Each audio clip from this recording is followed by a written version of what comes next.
All right, House of Payne fans, I gotta say, last night's episode was actually pretty good.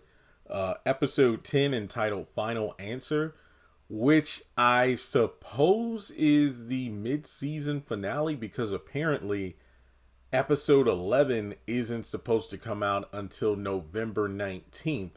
So the show is going on like a 3 week hiatus. I guess this is the mid-season finale then. But regardless, yeah, final answer.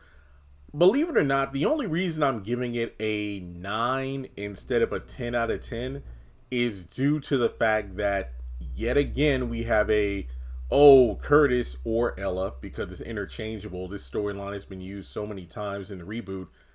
They don't understand social media and the impact that it has in today's society. For Ella, it's usually her, wanting to do like a community outreach in order to get, funding for the church slash help center. That's happened on more than one occasion. And in this situation, it's Curtis not understanding that a local, food vlogger with a lot of attention, I believe Cody Jack is the name of the vlogger, and his platform could be utilized in order to help out the barbecue business because of the fact that he and Floyd are going over the numbers and they're actually losing business slash money. I mean, the food's great, the customers they have are loyal, but at the same time, it's like the money isn't really adding up. Like it's almost like they've expanded as much as they can without the use of social media, and they need another platform to kind of launch them in even further. So let me talk about the B plot first, which is the barbecue stuff, and then I'll focus on the Jasmine plot.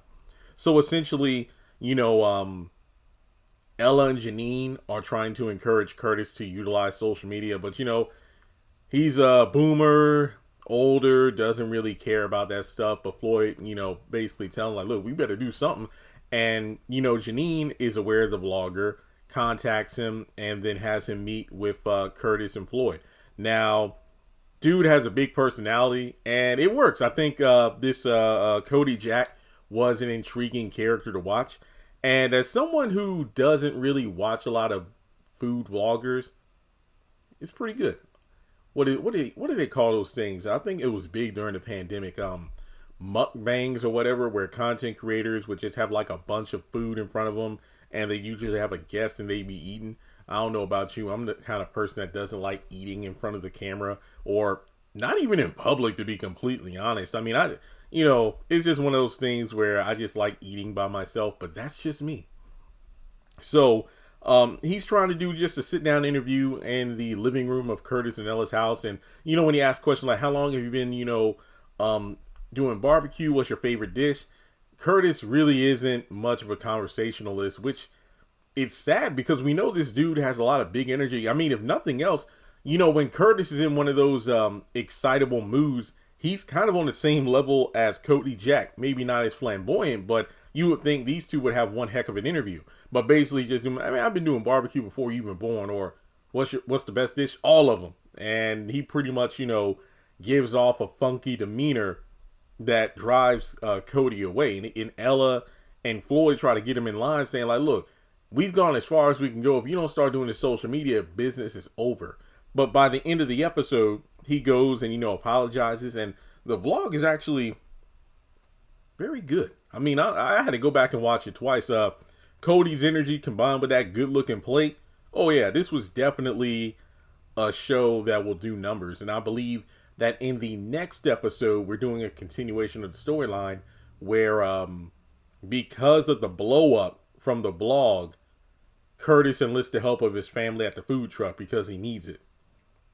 So, very good stuff. Oh, yeah, also a joke is when he's doing the vlog, he mispronounces Floyd's name as Lloyd. So, the B plot was actually a lot better than I thought it would be. Mainly due to Cody and his energy, because typically in storylines like this, you don't introduce a new character. You just have someone, setting up the camera and whatnot for Curtis and Floyd or whoever else to record on. So I thought that was pretty cool. Now, when it comes down to the A plot, it involves Jasmine and a college student named Jackson. And essentially, you know, he's trying to get help to get his grades up, and Jasmine is infatuated with him and gets used for her intelligence. But we start off the episode with her and CJ talking in the kitchen. Apparently, Jasmine is still well, actually, she changed her major again, and she's undeclared.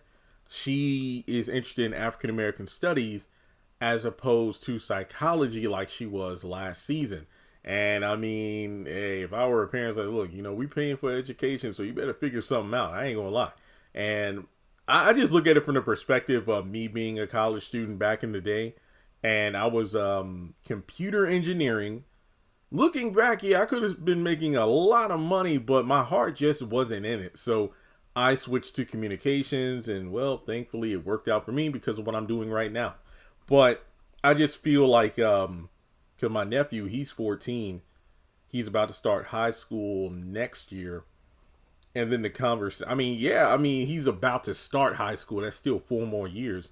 4.5 if you count the back half of his 8th grade year. But yeah, the conversations of college and whatnot is on the horizon. And it's like, are you going to, work after you get out of school, or are you going to go to college? But my recommendation is, like, don't go to college unless you know what you want. But at the same time, the argument could be made that right after high school, you don't know what you want to do because maybe the job you're destined to work hasn't been invented yet. I mean, heck, when I was in high school, I knew YouTube was a thing, but I had dial-up at the house, so I didn't really know you could do anything with that.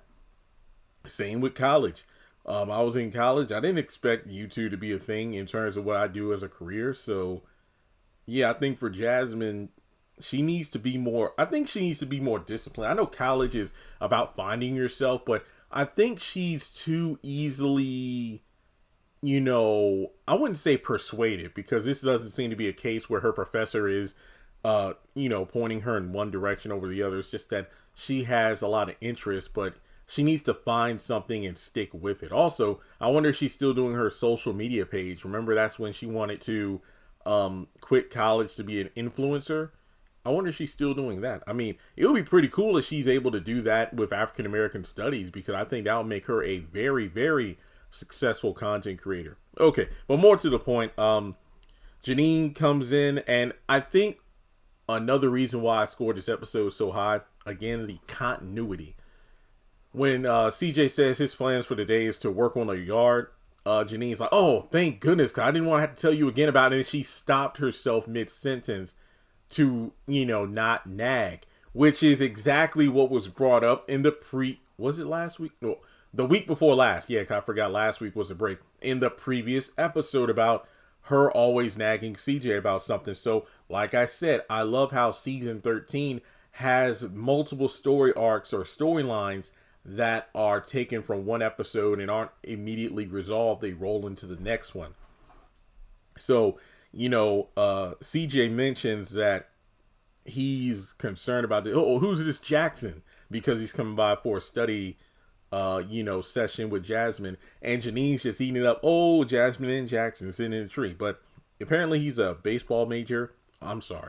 math major who plays baseball. And since his grades aren't really doing well, he wanted, Jasmine's help, and basically looks over some of her papers, notices her high grades, and asks to borrow them. Big mistake. Never, ever, ever let anyone in college or high school borrow your homework. They want to look at it maybe, but make sure they don't take pictures or anything, because it'll come back to haunt you. So from there, we go over to the study lesson, and essentially you could just tell this dude is an opportunist. The fact that, oh, wow, I heard you were getting a lot of good grades in class, one of the highest in the class. I believe Jasmine stated this dude is a junior. I honestly could not tell you. I think Jasmine might be a sophomore. She's either a freshman or sophomore.